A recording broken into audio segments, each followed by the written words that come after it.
इस वक्त की बड़ी खबर में आपका स्वागत है। चलिए बढ़ते हैं खबरों की ओर। जांजगीर चांपा से इस वक्त की बड़ी खबर मिल रही है। 2 किशोर की अंधे कत्ल का हुआ खुलासा। शिवनारायण थाना क्षेत्र के सलखन गांव के 2 किशोर हुए थे लापता। नवागढ़ थाने के बरगांव में हुई थी हत्या। मृतकों के समक्ष पड़ने वाले आरोपियों ने किया हत्या। सलखन के ही है आरोपी। एक तरफा प्रेम प्रसंग के कारण हुआ हत्या। मृतक और आरोपी 5 आरोपियों में 3 नाबालिग और 2 आरोपी बालिग। आरोपियों ने लड़की से मिलने के बहाने नहर के पास बुलाकर हत्या की घटना को दिया अंजाम। दोनों को मारकर नहर में अलग अलग स्थानों में पैरों से दबाया, बाइक को तालाब में फेंका। गांव में लगे सीसीटीवी फुटेज के आधार पर पकड़े गए आरोपी। पुलिस ने आरोपियों के खिलाफ 363, 302, 201, 120 बी, 147, 149, 325 आईपीसी के तहत की कार्रवाई। जांजगीर से भरत सिंह चौहान की खास रिपोर्ट। दो किशोरों की हत्या हुई थी, किस तरह का मामला था और क्या सुना? ये घटना दिनांक 7 तारीख को है, 7 जनवरी को है, जिसमें ग्राम सलखन के 2 नाबालिग युवा घर से अनुपस्थित थे। लिहाजा थाना शिवनारायण में उनके गुमशुदगी की रिपोर्ट पे धारा 363 का अपराध कायम किया गया था।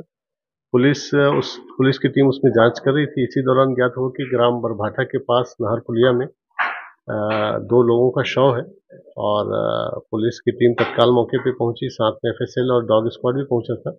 परिजनों द्वारा शिनाख्त उनकी ग्राम सलखन से जो गायब हुए गुमशुदा बच्चे थे उनके रूप में की गई और उनके शरीर में, सिर में खासतौर से चोटों के निशान थे। उनका पोस्टमार्टम कराया गया। पोस्टमार्टम में उनके स्कल बोन में मल्टीपल फ्रैक्चर आया था। तो क्लियर था कि ये जो चोटें थी एंटीमॉर्टम थी और इनको हत्या करके फेंका गया है।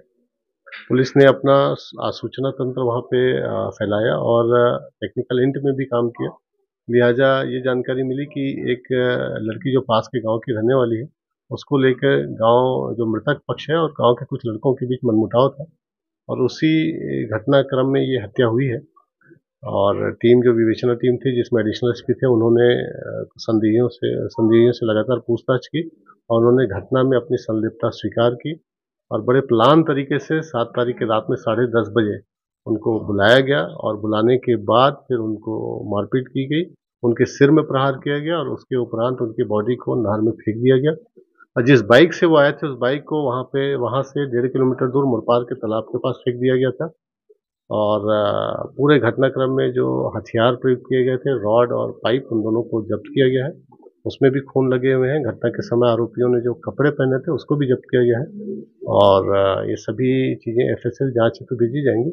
कुल 5 आरोपी थे, जिसमें 2 बालिग थे और 3 नाबालिग थे और इन सभी को आज माननीय न्यायालय के समक्ष प्रस्तुत किया जाएगा। इसको किस रूप में देख रहे हैं सर? नाबालिगों में किस तरह नशा ही माना जाए?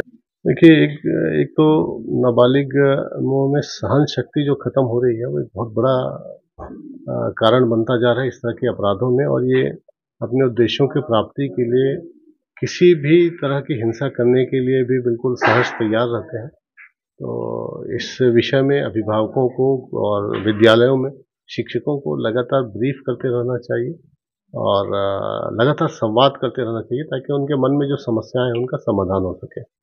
जली हुई थी बॉडी जो है प्यूट्रीफाइड थी और चूंकि 5 दिन हो गया था तो शरीर में जो ऊपर की त्वचा है वो छटने लगी थी और उसकी वजह से ऐसा प्रतीत हो रहा है कि जली हुई, जबकि जली हुई नहीं थी बॉडी। तो प्यूट्रिफिकेशन की वजह से शरीर का जो ऊपरी सतह है वो निकलने लगा था। सीसीटीवी का भी महत्वपूर्ण भूमिका है इस पूरे जांच में। जिस तीव्र गति से जो जांच संपन्न हो पाई है उसका प्रमुख कारण सीसीटीवी रहा है और इसीलिए सीसीटीवी पे पुलिस बहुत जोर देती है कि गांव में, खासतौर से चौक चौराहों में सीसीटीवी लगे ताकि इस तरह के अपराधों पे नियंत्रण हो सके और वाद विवाद की आशंका न रहे।